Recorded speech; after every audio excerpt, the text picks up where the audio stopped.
ఓం శుభంకర్యే నమః. వక్రతుండ మహాకాయ సూర్యకోటి సమప్రభ నిర్విఘ్నం కురు మే దేవ సర్వకార్యేషు సర్వదా. ఆదిత్యాయ చ సోమాయ మంగళాయ బుధాయ చ గురు శుక్ర శనిభ్యశ్చ రాహవే కేతవే నమః. గురు బ్రహ్మ గురుర్విష్ణు గురుర్దేవో మహేశ్వరః గురు సాక్షాత్ పరబ్రహ్మ తస్మై శ్రీ గురవే నమః. శ్రీ శ్రీ శ్రీ గణపతి సచ్చిదానంద సద్గురుభ్యో నమో నమః.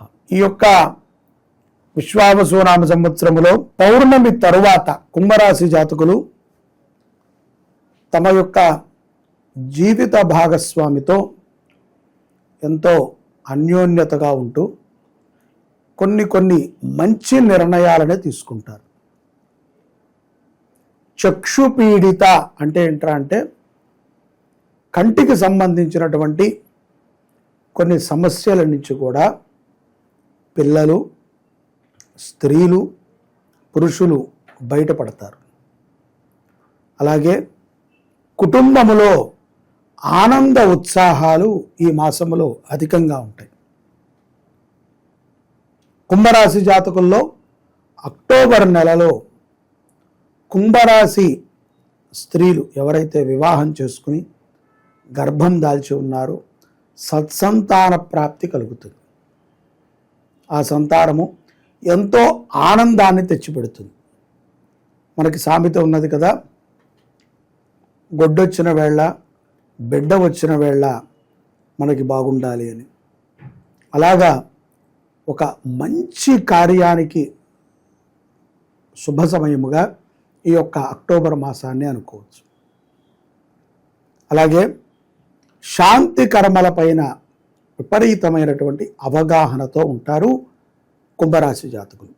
పిల్లలు, చదువుకునేటువంటి పిల్లలు కూడా మేధాశక్తితో, అపారమైనటువంటి విశ్వాసముతో తాము చదివేటువంటి చదువు పైన అపారమైనటువంటి పట్టుదలతో ముందుకు సాగుతారు. క్రీడారంగములో రాణించేటువంటి వారు కూడా కుంభరాశిలో అక్టోబర్ మాసంలో చాలా ఉత్సాహంగా పాల్గొని రాణిస్తారు. పరీక్షా కాలమునందు కుంభరాశి పిల్లలకి చక్కటి మార్కులని పొందేటువంటి అవకాశము పుష్కలంగా గోచరిస్తోంది. శని ప్రభావము మీ మీద ఉండటం చేత ఈ యొక్క మార్పులన్నీ కూడా జరుగుతున్నాయని మీరు గమనించండి. చాలామంది కుంభరాశిలో ఉన్నటువంటి వాళ్ళు మొన్న జరిగినటువంటి గ్రహణ ప్రభావము చేత కొన్ని అనారోగ్య సమస్యలని, కొంత ఆర్థికపరమైనటువంటి ఇబ్బందులని, కొంత దుస్వప్నములు, రాత్రిపూట ఈ గ్రహణమైన తర్వాత నుంచి నిద్ర పట్టక కొంతమంది బాధపడుతున్నారు. అటువంటి వారు తక్షణమే నవగ్రహ శాంతిని చేయించుకోండి. అలాగే దేవీ నవరాత్రులలో ఏదైనా ఒకరోజు చండీ హోమాన్ని మీ గోత్రనామాలతో చేయించుకోండి.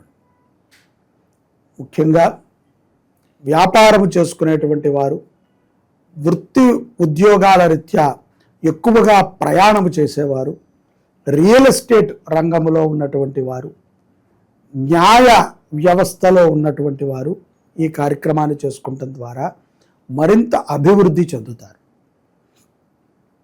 ఈ యొక్క అక్టోబర్ మాసంలో ద్వితీయార్థము 15వ తారీఖు తర్వాత నుంచి కొంత ఆర్థిక వనరులు అభివృద్ధి చెందుతాయి. దీపావళి అమావాస్య రోజున లక్ష్మీ పూజని తప్పనిసరిగా కుంభరాశి వారు చేసుకోవాలి.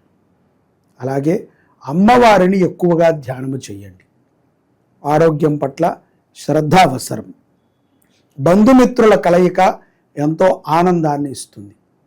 ఒక చిన్నపాటి సమస్య చాలా పెద్ద సమస్యగా మీ చుట్టూ అందరూ క్రియేట్ చేసి మిమ్మల్ని భయభ్రాంతులకి గురి చేస్తూ ఉంటారు. కాబట్టి ఆలోచనతో నిర్ణయం తీసుకోండి. మీరు ఎటువంటి శుభకార్యాన్ని చేసినా, ఎటువంటి సత్కార్యాలను చేసినా మీ గురువుని దర్శించి, మీ గురువు యొక్క ఆజ్ఞను తీసుకుని, గురువు చెప్పినటువంటి మాటలని శిరసావహించి ఆ పనిని చేయండి. విజయము ప్రాప్తి చెందుతుంది. అలాగే మానసిక అప్రశాంతతగా ఉన్నటువంటి కుంభరాశి జాతకులు కొంత ధ్యానము చేయండి. విష్ణు సహస్రనామ స్తోత్రాన్ని బాగా పారాయణ చేయండి. ప్రతిరోజు కూడా మీ దగ్గరలో ఉన్నటువంటి దేవాలయానికి వెళ్ళి శివ దర్శనము కానీ విష్ణువు దర్శనాన్ని కానీ చేయండి. ఉద్యోగము లేక బాధపడుతున్నటువంటి కుంభరాశి జాతకులకి సదవకాశాలు వస్తాయి. స్థానచలన ప్రభావము చేత విదేశాలలో ఉన్నటువంటి కొంతమందికి కొంత స్థాన చలన ప్రభావం కూడా కనబడుతుంది. కాబట్టి అమ్మవారిని బాగా ధ్యానము చేయండి. దుర్గా సప్తశతి యాగములో పాల్గొనండి. ఈ సప్తశతి యాగము శుభంకరి దేవస్థానంలో మనకి సెప్టెంబర్ 22 నుంచి ప్రారంభమవుతుంది. అక్టోబర్ 2 వరకు నవరాత్రులలో శతచండీ యాగాన్ని చేస్తున్నాం.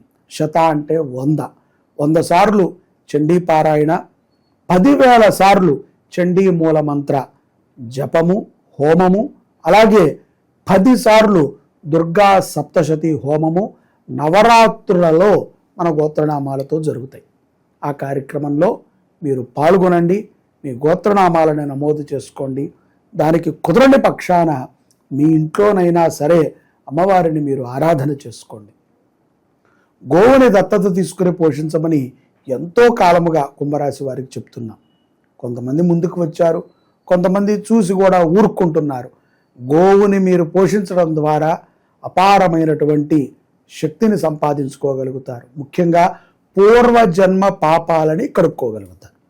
ఈ అవకాశాన్ని సద్వినియోగపరుచుకుని ప్రతి ఒక్కరూ కూడా నవగ్రహపూరితమైనటువంటి బాధల నుంచి కుంభరాశి వారు బయటపడి విజయప్రదమైనటువంటి జీవనాన్ని పొందాలి అని చెప్పి ఆశిస్తున్నాము. ప్రతి ఒక్కరూ కూడా ఈ ద్వితీయార్థము కానీ ప్రథమార్థములు అంటే అక్టోబర్ 1 నుంచి నెలాఖరు వరకు ప్రతిరోజు కూడా మానసిక ప్రశాంతత లేనటువంటి వారు శివ దర్శనము, విష్ణు దర్శనాన్ని చేయండి. నమ్మకంతో ఉండండి. ఎన్నో కష్టాలని దాటారు. ఇవేమీ కష్టాలు కాదు. ఈ మాసము సులభమైనటువంటి మాసముగా మీ అందరికీ చెప్తున్నాను. జై శుభంకరి. సర్వే జనాః సుఖినో భవంతు.